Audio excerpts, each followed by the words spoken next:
So when I'm presenting at Mount Isa, I say to the people, you don't even have to run here.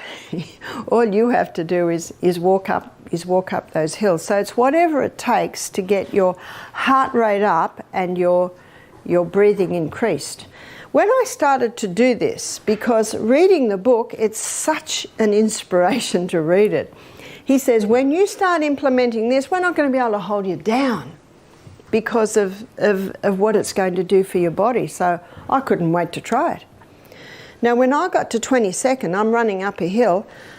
My body's actually saying to me, I think that'll do. I get to 25 seconds, my body says, this is getting ridiculous. I get to 30 seconds and if I don't count, I don't get that far because I'll listen to the body that says, yeah, that'll do. In the Framingham Heart Study, I've quoted this study a couple of times, 30,000 people, little town over many years. They found that by the age of 50, 40% or most people had lost 40% of their lung capacity. Why is that? Because people never do what you experience when you get to the end of your 30 seconds. Those lungs are just stretched wide open. Those little bronchioles right at the end are being forced to start working. High chest breathers can find that the bottom half of their lungs can almost go into dormancy. So no wonder by the age of 50, many have lost 40% of their lung capacity. The study showed that by the age of 80, most had lost 60% of their lung capacity. Remember oxygen, the most vital element needed for life? Well, and that's where we get it, through our lungs. Recovery.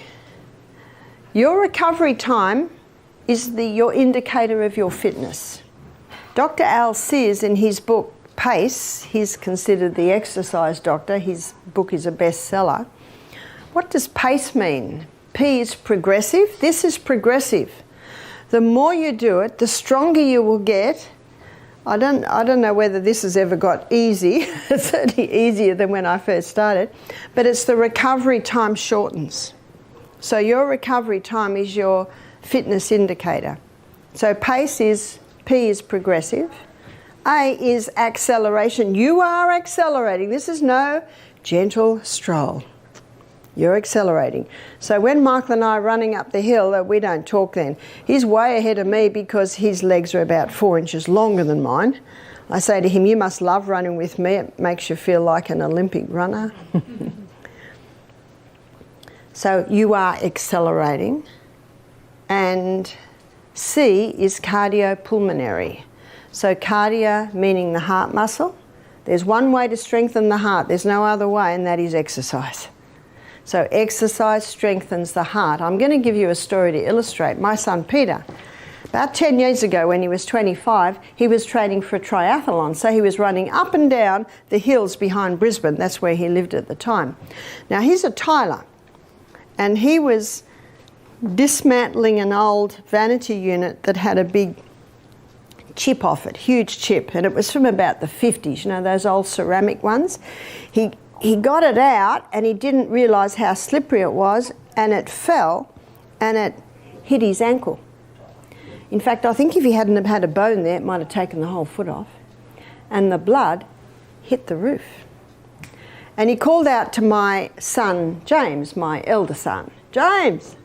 James said, I'm on the phone, mate. Pete said, I think you'd better come quickly. And I tell you that because it was a few minutes before James got in the room.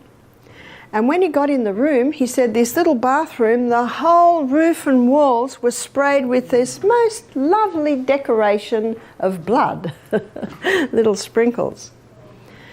When they went to hospital, bounded up, got to hospital, the nurse kept taking Peter's pulse. It was 50 beats per minute. And she couldn't believe that it was 50 beats per minute. Why was it 50 beats per minute? Because Peter's been running up and down hills. So the stronger the heart gets, the less it has to pump. Because every pump is so powerful. It was so powerful, the blood hit the roof.